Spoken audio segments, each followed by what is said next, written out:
Hello guys! Hooray, we made it to the last decision in this chapter, which is when managers have to make a decision relating to their constrained resources. All right, so let's talk about that topic. Constrained resources. So we all have constrained resources, right? There's only so many hours in the day that we have to devote to certain activities. There's only so much budget, financial resources that we have. So we all are constrained in some way or another. Businesses are no different, right? In the manufacturing process, they have their own constraints, right? So examples of the manufacturing constraints that many businesses face, right? They might have a constraint in terms of direct labor hours, the number of direct laborers. They only have so many employees. They can only work so many hours per day. They only have so much square footage in their facility. They can only run machines for a certain amount of hours. So these are all examples of constraints that managers have to balance when they're planning out their manufacturing process for the upcoming period, right? How many hours and number of employees do I have to allocate in terms of making which products? What am I limited in terms of square footage because the machines take up so much space, and then I have so many machines that can only work for a certain number of hours, right? So these are all constraints that they face. So when they're trying to decide, do I manufacture product A, B, or C, they have to consider their constraints, right?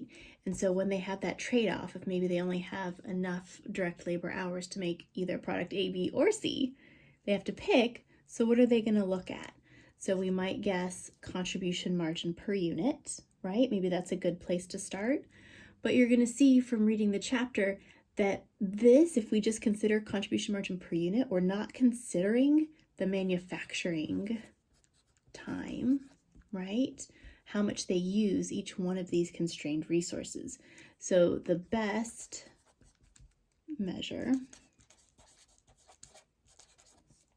to assist management in their decision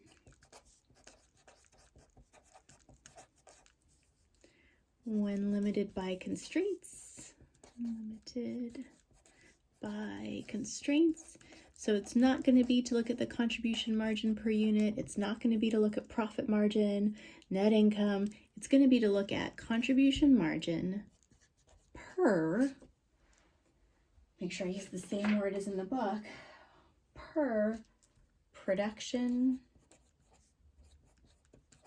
restraint, they call it.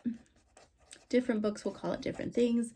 They'll say, the unit contribution margin per constraint, unit contribution margin per production restraint. That's what your book calls it. So that's what management should look at when they're trying to decide how to prioritize the manufacturing of their products, right? They don't just want to look at contribution margin per unit, profit margin. They want to look at which product offers me the highest CM per, I'll just say constraint to make it shorter, per constraint. So whichever product, A, B, or C, offers them the highest CM per that constraint, that's the one they should manufacture,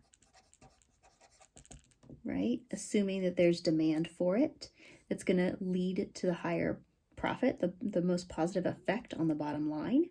If you're manufacturing, if you're prioritizing your production based on the products that offer you the greatest contribution margin per that constraint, okay? We're going to look at an example right now, which hopefully will make this a little bit more clear.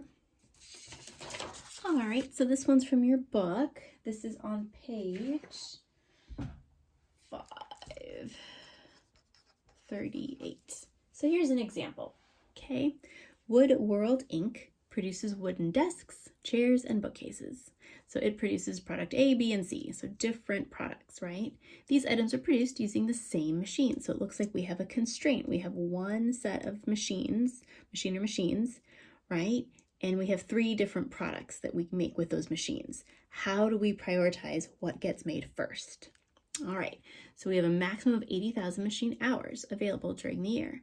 The information about the production time and cost for these three items are as follows.